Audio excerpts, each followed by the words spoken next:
Hello and welcome to quarantine workout number 46. So here we go. We're going to try to get through this pretty quickly while still getting into a good amount of detail. So you got your general warm-up. I'll bet you can find a link to that somewhere else. I'm not going to say where. From there you're going to go 10 and 10. This 10 and 10 it's going to be no push-up. My chest pretty sore from the other day. So what we're going to do instead is a tee up. Now, this is not just one arm or the other. When you tee, first you will go one arm out to the side, and then the other arm is going to go the rest of the way. And that is going to overlap a little bit. But it's not just one arm reaching way back past your shoulder. Instead, you're going to go 90 degrees with one arm, and then you're trying to go 90 degrees with the other arm to stack yourself up. So you walk out, and then here's the first arm, second arm. 90 degrees, back down, 90 degrees, back down, walk back. So each of the 10 walkouts, you go right, then left on that tee. After that, corrective squats. As always, going for simplicity and perfection. Get that perfection. You deserve it. After that, we're going to go through SHARCS Plus. SHARCS Plus, you got all the normal SHARCS movements, la-di-da, internal, external, adduction, abduction, flexion, extension, etc. And then at the end, you go right into tricep extensions, 20 hyper tricks.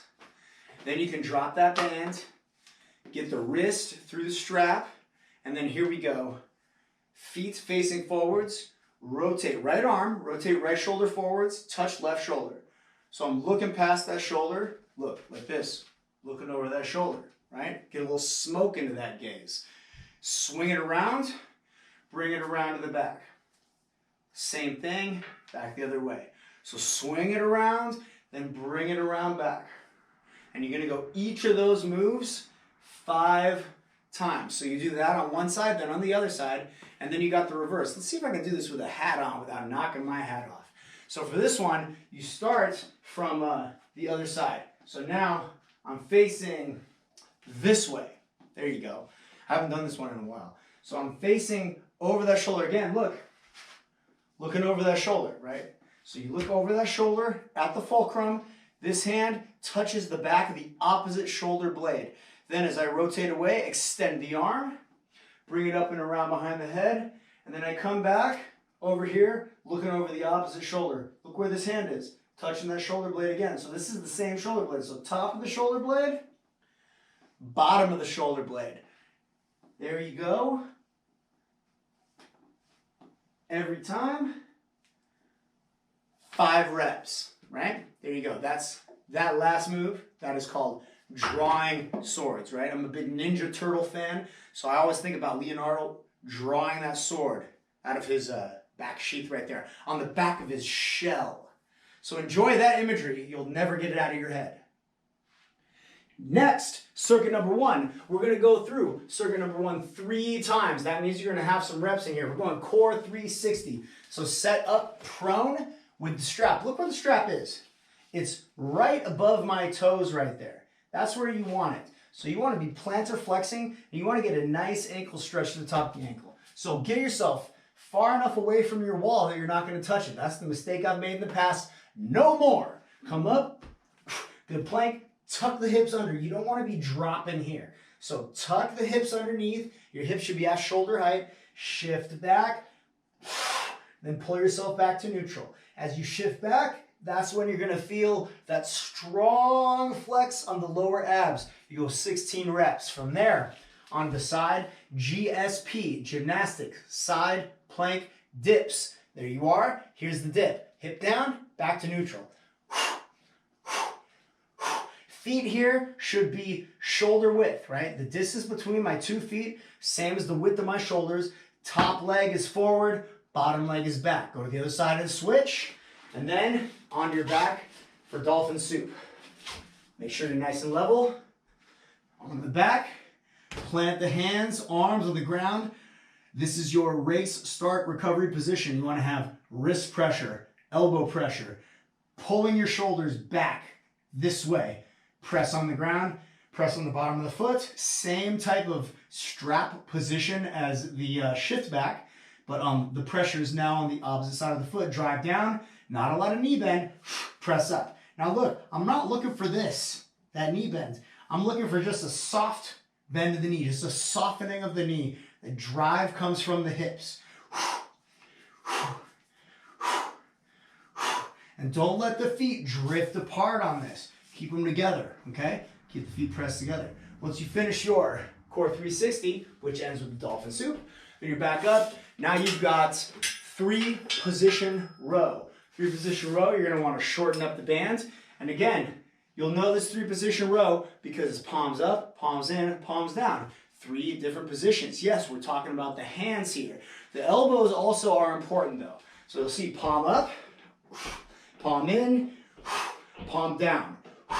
3 different elbow positions. Palm up, the elbows stay in very, very tight, very close. Palms in, they're still close to the body, but they creep out a little bit. But palm down, they go straight out to the side. Your elbows should be on the level of your shoulder for that 3-position row. Go through that 6 times for a total of 18 reps.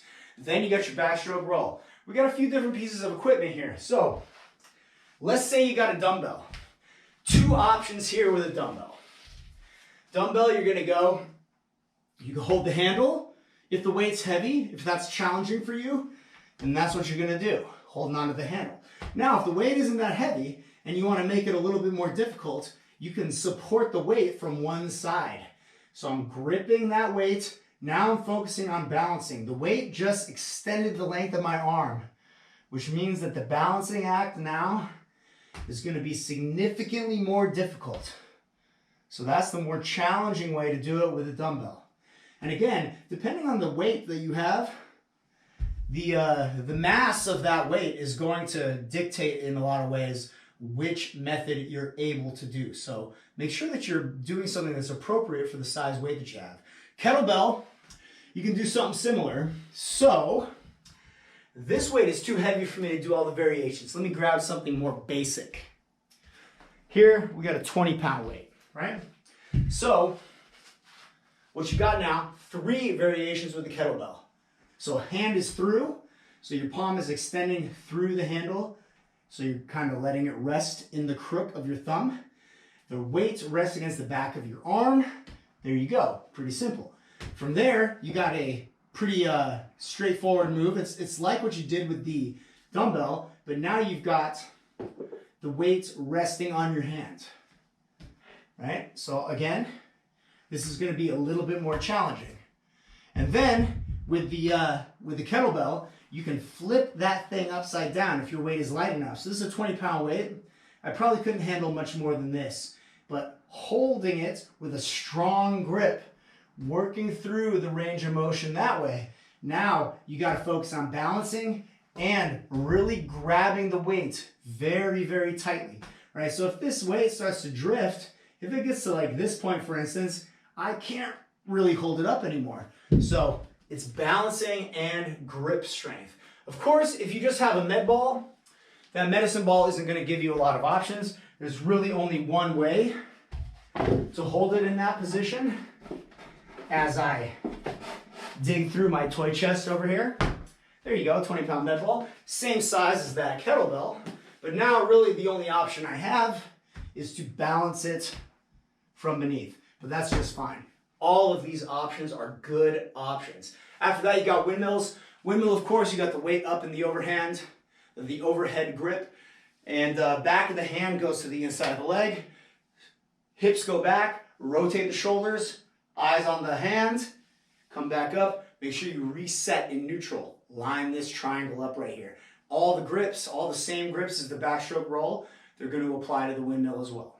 Have fun with that. 3 rounds.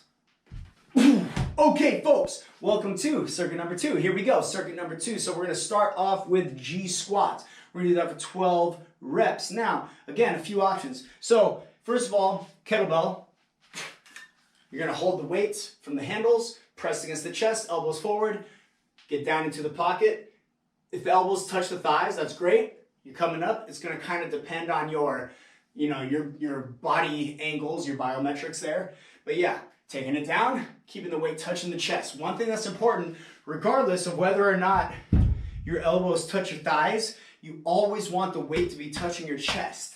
Now, if you got the dumbbell, same kind of thing. Look, dumbbell lends itself very well to this. Support it from below, again, touching the chest. I never want to let the weight come off the chest. It's always touching the chest. If the weight starts to creep off the chest, it's probably because I'm starting to lean forward too much, and you don't want that.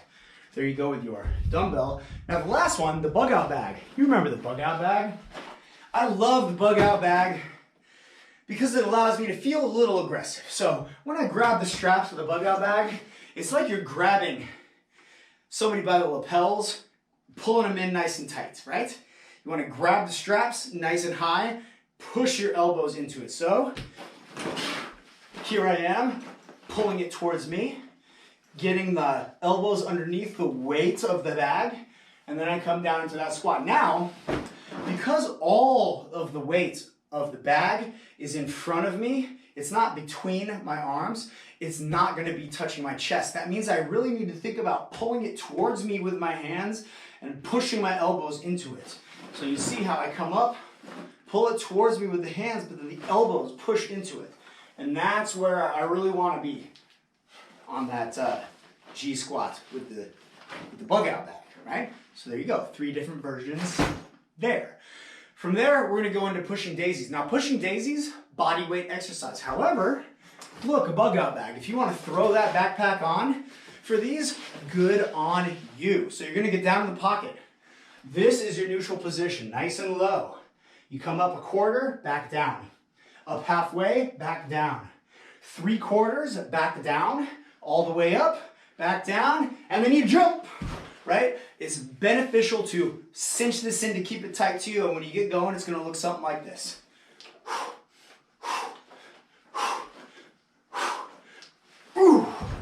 And you go through that 5 times. There you go, another fun move with the bug out bag. Enjoy. Next thing you got, kettlebell infinity. Now there's 2 variations I'll show you for this. Dumbbell, why not? If you're doing the dumbbell, basically the main difference is your palms are going to be facing each other. You're going to kind of pass the weight from one hand to the other. It's going to look like this.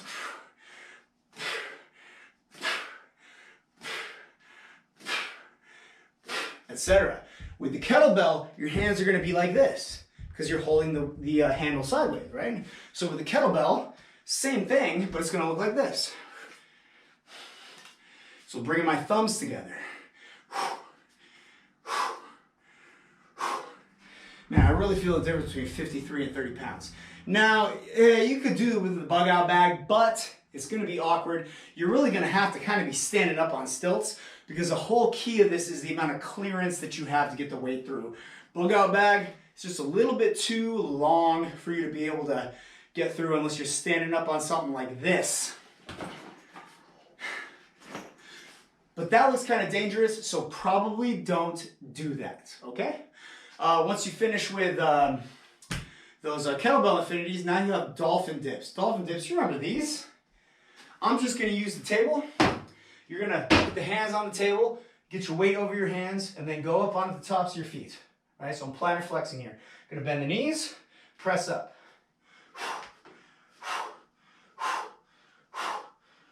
You don't have to bend the knees any more than 90 degrees. 90 degrees should be the max there. Now, if that's a lot of stress on your ankle, you can step your foot further back away, right? So the closer my foot is to being right beneath my hand, the more leverage, the more pressure, the tougher the angle is going to be on the ankle. So if I want to make this a little easier, I can keep my feet further back. Now I have much more weight on my hands versus my feet, and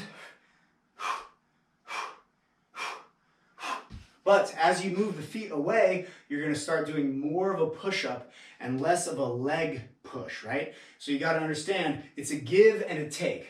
You move the feet back, it's less pressure on the ankles, but it's going to be more on the hands, and vice versa. After that, you go back down onto the TRX. Last thing you got here, dolphin dips. So we're going back to that TRX position that we had for the core 360. And what we're going to do is, we're going to be in that shift back position, that prone position. Feet set up in the same way, so right above the toes. And then here, from this position, all you do, bend the knees. Now look, your body should be straight, Your knees just touching the ground and your feet pointed. Then you're gonna press up and drive through with the hip. So now the bend is at my hip. So I never want the bend in my body to be from more than one joint, right? It's either the knees or the hips, but it's never gonna be both. So right here, bending at the knees, bending at the hips. So I wanna keep my spine straight, and I'm basically working through that front kick dolphin action. So have fun with that.